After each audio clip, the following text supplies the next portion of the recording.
चाय खत्म की और काका को चाय के पैसे दिए, फिर सब बच्चों को बारी बारी से गले लगाया और अपना ध्यान रखने के लिए बोला। अनाया ने सबको बॉय बोला और फिर अपनी एक्टिवा स्टार्ट करके वहां से निकल गई। अरमान ये सब देख रहा था। वो नहीं जानता था कयूं इस लड़की को देखकर उसका दिल इतनी तेज रफ्तार से धड़का, लेकिन यह तय था आने समय कुछ तो साथ लेकर आने वाला था। इन दोनों के लिए अरमान ने चाय के पैसे काका को दिए और वहां से निकल गया अपने घर की तरफ। उस आदमी से मिलने जो रणधीर चौधरी की डिटेल देने वाला था, उसने गाड़ी अपनी घर की तरफ तेजी से घुमा दी। अगले कुछ ही मिनटों में वो अपने बंगले की पार्किंग में था। तभी उसका फोन बजा। भाई, इंतजार कर रहा हूँ आपका घर में। अरमान 2 मिनट। अरमान अपने आलीशान बंगले में एंट्री लेता है। बड़ा सा बंगला, जिसे एक आलीशान महल कहना बुरा न होगा। मैन गेट खुलते ही एक खूबसूरत ड्राइंग रूम, महंगे कालीन से ऊपर टंगे झूमर तक सब चार चांद लगा रहे थे। अंदर आते ही अरमान की नजर 6 लोगों पर पड़ी जो उन खूबसूरत सोफों पर विराजमान थे, जो उसी का बेसब्री से इंतजार कर रहे थे। अरमान के एक इशारे पर सब उसके पीछे पीछे चल दिए। फर्स्ट फ्लोर पर उसने सबको इशारे से बैठने को कहा और खुद खड़ा रहा। अरमान ने एक सिगरेट सुलगाई और वहां बैठे सब आदमियों से बोलना शुरू किया। तुम सबको जो काम दिया था वो हुआ या नहीं? उनमें से एक लड़के ने बोलना शुरू किया, जिसका नाम मोहन था। भाई, आप कुछ कहे और हैं वो ना करें, ऐसा तो कभी हो ही नहीं सकता। उस बिल्डर की पूरी जन्म कुंडली आपके सामने है। ये कहते हुए उसने एक फाइल अरमान की तरफ बढ़ा दी। अरमान ने उस फाइल को खोलकर देखना शुरू किया। मोहन इस दौरान सारी जानकारी बताने में बिजी था। भाई, ये है रणधीर चौधरी, 40 साल का एक मशहूर बिल्डर। तभी एक फोटो आगे करता हुआ मोहन ने बोलना जारी रखा। 4 साल पहले मुंबई आया था। मुंबई जैसे शहर में राज करने दुनिया की नजरों में एक बिल्डर, घर परिवार वाला आदमी, मुंबई का नामचीन हस्ती। इसके फैमिली में इसकी बीवी है 35 साल की मनोरमा, 2 बच्चे आयन और कार्तिक इसका पिता है, जो इसके साथ ही रहता है और इसके सारे काले कारनामों में बराबर से साथ देता है। रेप, चोरी, ड्रग डीलिंग, शराब, शबाब, हर काम में इसका हाथ और पैर दोनों है। इसने राज सिंह के अंकल से वो प्रॉपर्टी झूठ बोल के खरीदी है। वो यहाँ पर अपना शराब का कारोबार बढ़ाना चाहता है। परसों ये रजिस्ट्री ऑफिस जाने वाला है। 1 बजे आप कहे तो इससे रास्ते में ही उड़ा देते हैं। ना रहेगा बांस न बजेगी बांसुरी। अरमान ने कुछ सोचते हुए बोला, इसके साथ मीटिंग फिक्स करो और तैयार रहो, कल हम इस बिल्डर से मिलने जाएंगे। जी भाई, बोलता हुआ मोहन और बाकी लोग वहां से चले गए। अरमान वहीं पड़े सोफे कर बैठ गया और आंखें बंद करके कल के बारे में सोचने लगा। अभी 5 मिनट ही बीते थे कि उसने अपनी आंखों पर किसी के हाथ महसूस किए। उसने अपने हाथों से उन हाथों को थाम लिया और मुस्कुराते हुए बोला, शिवन्या तुम कब आई? एक क्यूट सी 22 साल की लड़की सामने आकर बैठते हुए बोली। भाई, तब जब आप किसी सोच में डूबे हुए थे। आप ठीक हो ना? अरमान उसके हाथ अपने हाथों में लेता हुआ बोला, मेरी गुड़िया मेरे साथ है तो मुझे कुछ होने का सवाल ही नहीं होता।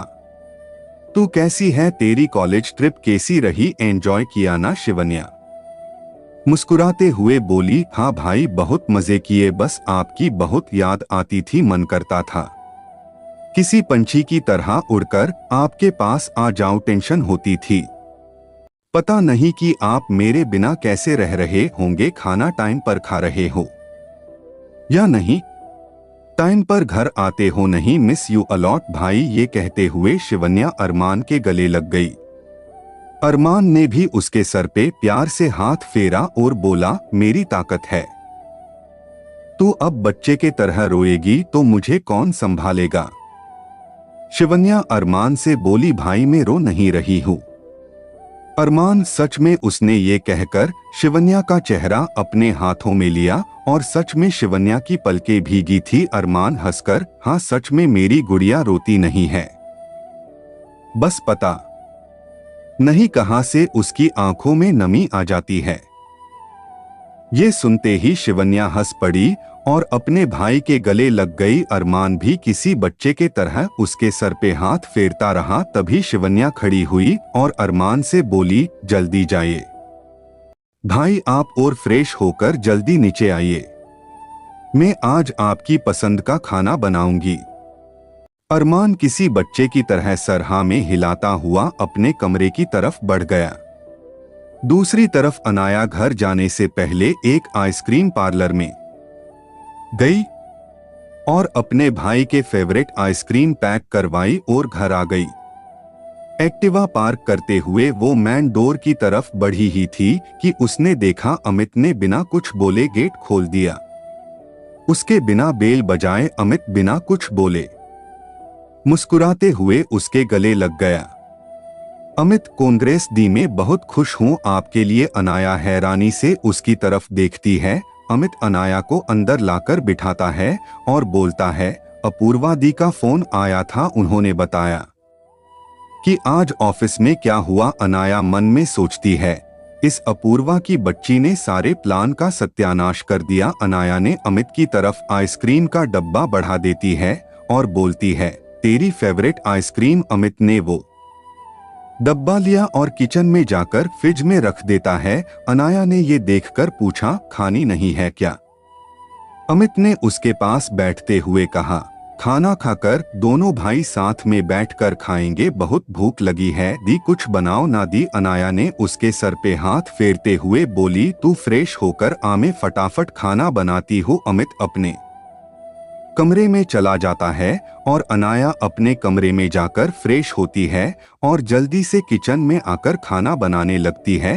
तभी अमित भी अपने कमरे से निकलकर किचन में आकर किचन के सेटअप पर आकर बैठ जाता है। अनाया उससे पूरे दिन की बातें बताती है, बॉस के प्रमोशन लेटर से लेकर बच्चों के साथ चाय पीने तक सारी बातें। अमित भी उससे अपने स्कूल से लेकर ट्यूशन की सारी बातें बताता है। दूसरी तरफ अरमान अपने बाथरूम में शॉवर के नीचे खड़ा था। उसके मन में अनाया का वो खूबसूरत चेहरा आया, बिखरे हुए बाल उन्हें संवारते हुए। अनाया जिस तरह बच्चों के साथ खेल रही थी, सब कुछ अनाया को उसे यूं देखना और फिर नजरें हटा लेना। पहली बार उसने किसी लड़की को इस तरह देखा था और पहली बार ही उसका दिल किसी लड़की को देखकर धड़का। वो 20 मिनट जैसे उसकी जिंदगी के सबसे खूबसूरत लम्हे हो। ये सब सोचकर ही अरमान मुस्कुरा उठा और उसके गालों पे पड़ने वाले डिंपल और भी गहरे हो गए। यूं तो अरमान भी किसी हीरो पर्सनालिटी से कम नहीं था।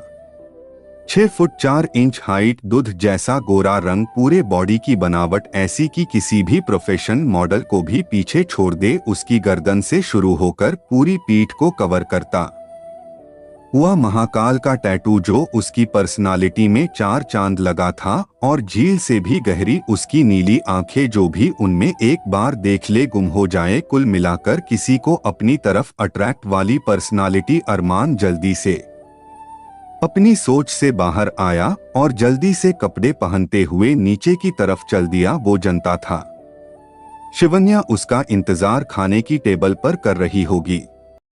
बिना अरमान के शिवन्या ने कभी खाना नहीं खाया, तो आज कैसे खा लेती उसने। नीचे जाकर देखा शिवन्या उसका ही इंतजार कर रही थी। शिवन्या, भाई लड़कियों से भी ज्यादा टाइम आप नहाने में, भूख से मेरे पेट में चूहे कूद रहे हैं। ये सुनते ही अरमान मुस्कुराकर बोला, मेरा भी यही हाल है। शिवन्या मुस्कुरा बैठी और खाना सर्व करना शुरू किया। खाने का पहला निवाला अरमान ने हमेशा की तरह शिवन्या को खिलाया, फिर खुद खाना शुरू किया। शिवन्या खाना खाते हुए बोली, भाई एक बात बताओ, मेरे जाने के बाद आप अपनी पहली बाइट किसको खिलोगे? अरमान ने हैरानी से शिवन्या को देखकर पूछा, तू कहाँ जाएगी? शिवन्या, मेरी शादी गई या आपके प्लान के हिसाब से पढ़ने के लिए लंदन, तब अरमान तेरे लिए ऐसा लड़का लेकर आऊंगा जो हमारे साथ साथ इसी घर में रहे। शिवन्या, अगर मैं पढ़ने लंदन चली गई तब आप क्या करोगे भाई? अब अरमान चुप था। शिवन्या ने बोलना शुरू किया, भाई आप शादी कर लो ना, मुझे भी कंपनी मिल जाएगी। इस घर में एक लड़की की पूरे दिन आपके इन आदमियों को देखकर आदमी जैसे हरकतें करने लगी हूं मैं। गेट पर खड़े गार्ड्स की तरफ इशारा करते हुए कहा, अरमान, मुझे जैसे गैंगस्टर को कौन अपनी लड़की देगा? कोई भी अच्छे परिवार की लड़की शादी क्यों करेगी? शिवन्या, भाई आप ऐसा क्यों सोचते हैं? भगवान हर किसी के लिए किसी ना किसी को जरूर बनाता है।